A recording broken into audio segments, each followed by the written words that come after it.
4 speakers, 4 different ideologies, one God.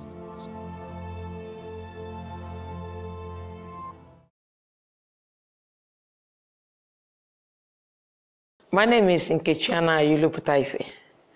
I'm the senior pastor of Victory Christian Church. All right, ma'am. We're here to talk about Christians and Christianity in general. There seems to be so many people parading themselves as Christians. But who really is a Christian? Well, in keeping with the overall New Testament perspective, the Christian, I would say Christian is everyone that professes Jesus. Yeah, that's what I would say. Everyone that professes Jesus. The church is a single worshiping community founded by Jesus Christ, drawn from every tribe, drawn from every people group and language. And it consists of the church in heaven called church triumphant, those who are already in heaven, and church militant, those who are here on earth. And church militant consists of 3 branches: the Orthodox, the Roman Catholic, and the Pentecostals. I would say that everyone, all of these are called Christians. Everyone that professes Jesus is a Christian, is part of the church. But I like to say I'm a follower of Jesus because, like you rightly said, everywhere, everybody is a Christian now. I'm a Christian. I like to say a Christian is a follower of Jesus. All right. So many people still will say they follow Christ. But what are the characters or attitudes that portends or that really proves who a Christian is? A follower of Jesus Christ is a disciple. A disciple is one that follows the tenets of whoever they profess and the character of whoever they profess. So a Christian is a follower of Jesus, well, who's a disciple. And so if we say we're Christians, we're following Jesus, and which means we're following his footsteps, we're following his tenets, we're following his belief, and we're following his character. All right. So what then is the role of a Christian in modern day Nigeria? My belief is that a good Christian should be a good citizen. I was talking about levels of authority today, that as Christians, we have the mandate to respect civil authority. We have the mandate to respect authority, the different levels of authority, starting from domestic authority, spiritual authority, and civil authority. So a good Christian should be a good citizen and helping to build the nation. I really think that Christians should be supportive of the government because governance of a nation, we may see it as just a political process. I think it goes beyond a political process. There's a spiritual process involved. Whatever makes the political process work out is the spiritual process, which the church, that's where we come in, by praying for our nation. The Bible said in 2 Chronicles chapter 7, verse 14, if my people, which are called by my name, will humble themselves and seek his face and pray and turn from their wicked ways, he said, then he will hear from heaven, he will forgive our sin and he will heal our land. He said his people can turn off his anger. His people can help the process, the government process to work. So I think every Christian owe it to the nation to be a good citizen. If you say the role of Christian is to support government and be good citizens, can a Christian then participate in politics, seeing that we call politics a dirty game or truthfulness, etc.? And I think it has been the fault of our fault of lack of knowledge that makes us think that if you're a Christian, you can't participate in politics. Now, the politics that is teach in Nigeria is a very difficult terrain. It's a terrain that Christians that can un-Christian someone. Yes. And that's because of the way politics is played in Nigeria, okay? But generally speaking, I believe that when Jesus said, occupy until I come, implies that his people should engage in the lawful activities of the earth of different in the marketplace until he returns. It didn't mean that we should be excluded from politics. But right now, the reason we sound the way we sound in Nigeria about a Christian going into politics, we think that's a dirty game because of the way politics is played here. But what I would say, from my perspective, my theology, I don't see what is wrong with a Christian being participating in politics. And that is why we begin by changing our catechism. I would say we need a new orientation to know that God has also called us to function in the marketplace. He has called us to be a part of everything that's going on. That's what it means to occupy or disciple nation. Disciple nation means to go and lead in all of the structures, all of the facets, all of the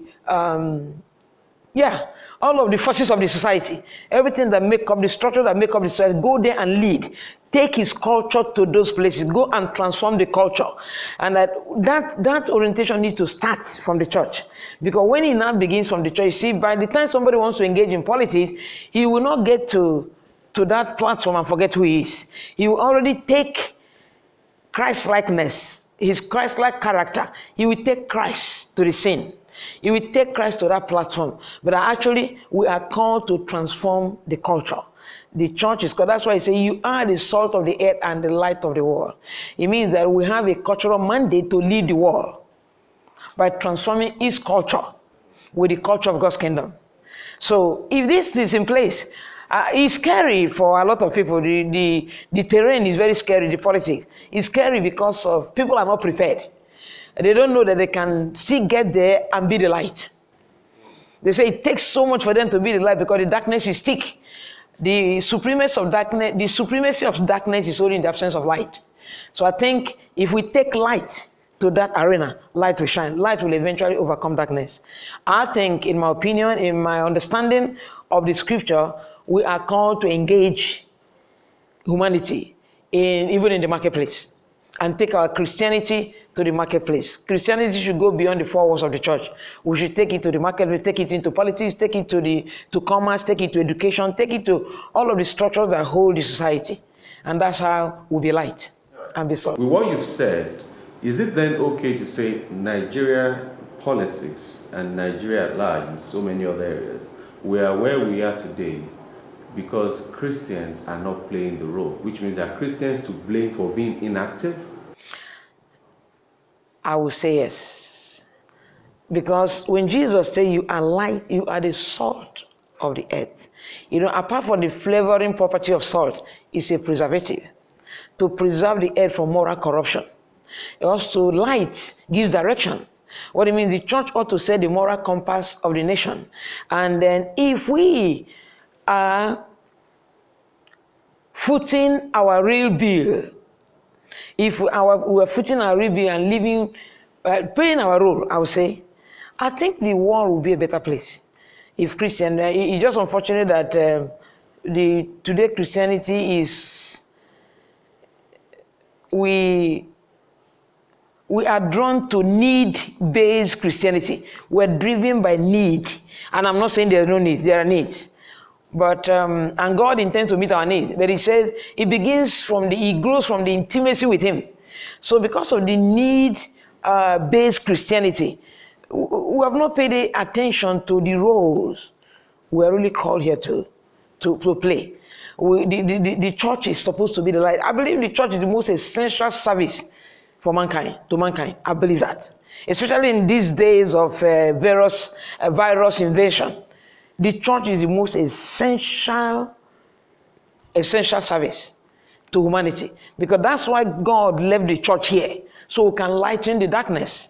Since the sin of Adam, the devil has had control over the different aspects, the different territories and different organizations, you know. Anywhere that man rules, Satan had access to that place. So church, when church was founded, Jesus gave mandate to his church to be the light to this dark world and also be the salt. So if we're doing what we're supposed to do, politics is what it is, because I believe that because for the most part, Christians are absent. I think we should be present in all of the structures that shape the society. I believe that.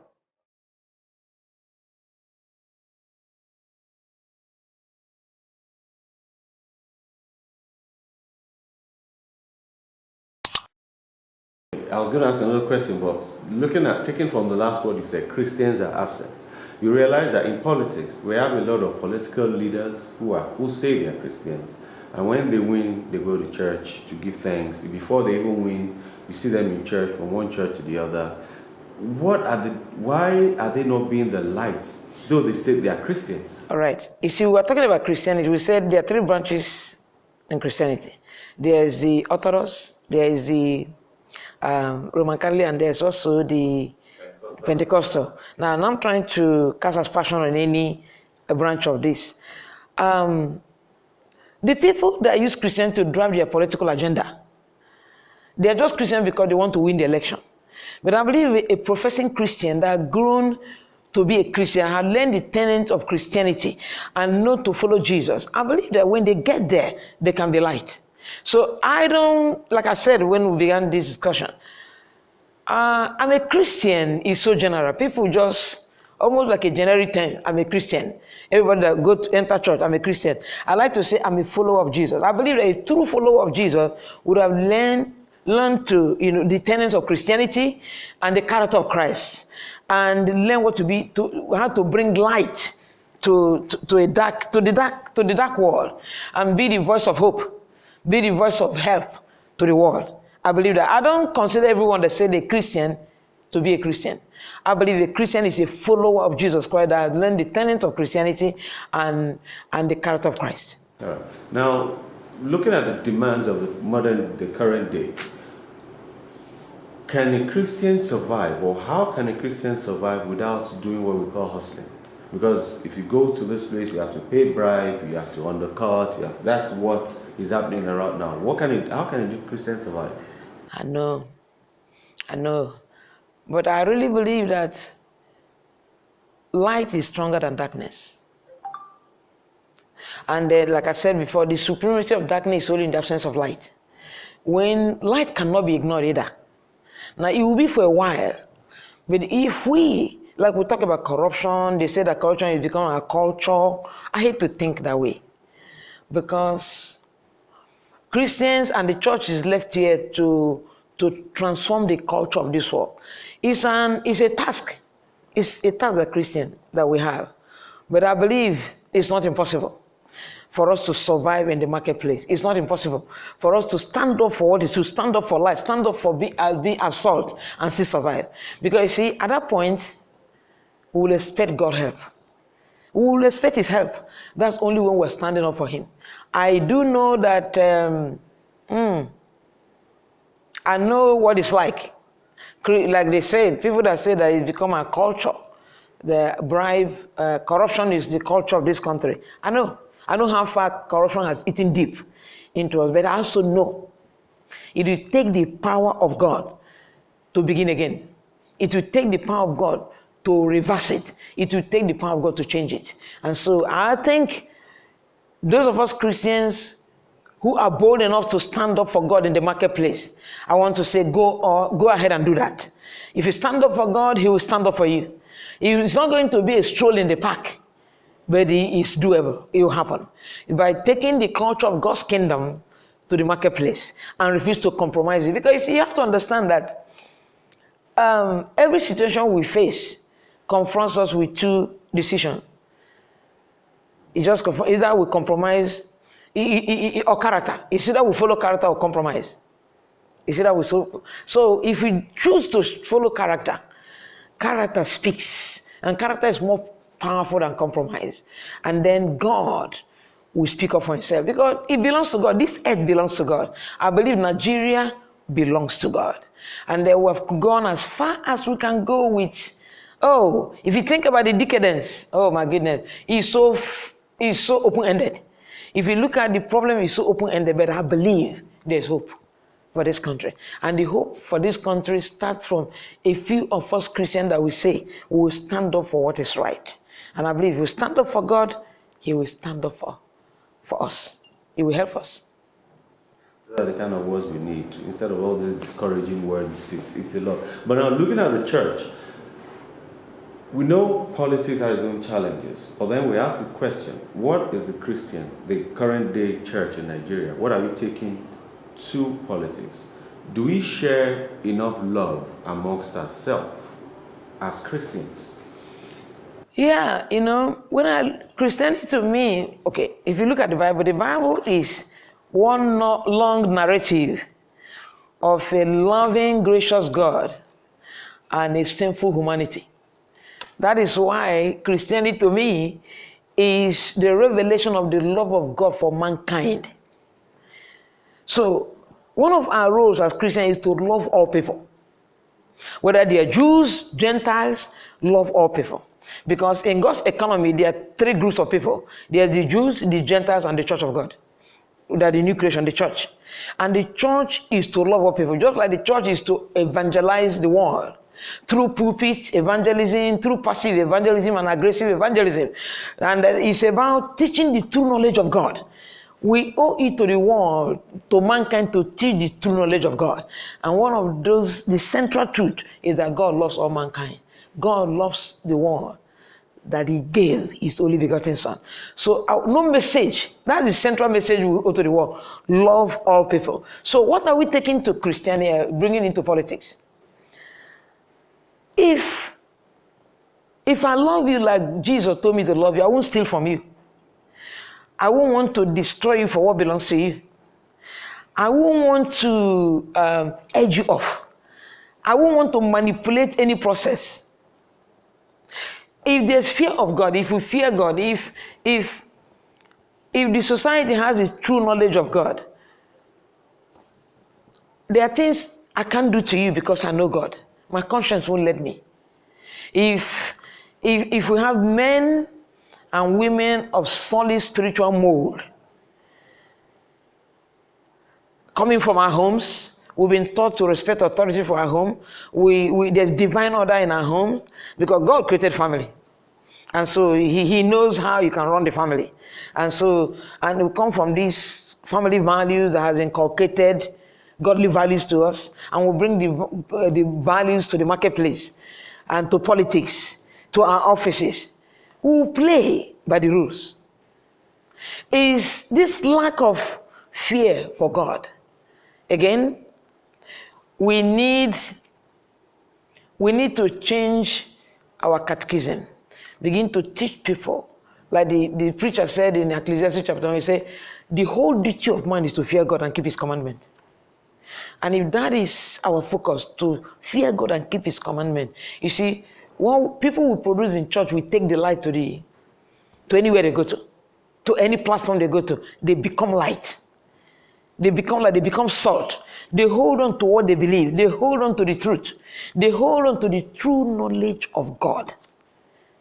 So I think that when that happens, you see that in every sector, everywhere, we take the love of God. Because the gospel is good news of Jesus Christ. And it's centered on love. So we go to marketplace, we take the good news of the love of Jesus Christ for mankind to wherever we go. And so I think the first thing we should take to mankind, take to anywhere we go, is the love of God. If we understand the love of God and understand how Jesus said in John's Gospel chapter 13 verse 35, he said, by this shall all men know that you are my disciples if you have love one for another. Love is the antidote. The love of God. The love of God. That is the answer to this world system, this selfishness of this world system. The reason somebody wants to kill, to be their way it's not supposed to be, because it's selfish. It's not thinking of beyond himself. And the reason somebody goes to office and want to embezzle the national treasury just for him, how much can he spend for him and his household? Because he doesn't understand. He doesn't think beyond himself. He doesn't think that God thinks beyond him. That God so loved the world that he gave his son. His love that motivated God to give his only beloved son to a sinful humanity. So if we understand that, and if our theology starts like that from churches, and we're teaching our people to take the love of Jesus, take the good news of the gospel to everywhere we go, and take the character of Christ to transform culture, we'll have a better society. But now it's no longer about God's glory, it's now about personal glory. And then that is one thing the devil is using. Our power is in our unity, it's not in our spread. It looks like a personal empire, you know, and so almost like God has nothing to do with it. We're busy fighting one another. We are not united. Jesus, the last prayer he prayed before the cross, he prayed for the unity of the church. He told his Father to keep them as one because he knows that our power, our strength, our effectiveness, our impact is in our unity. That is one major tool the devil has used to reduce our potential for impact.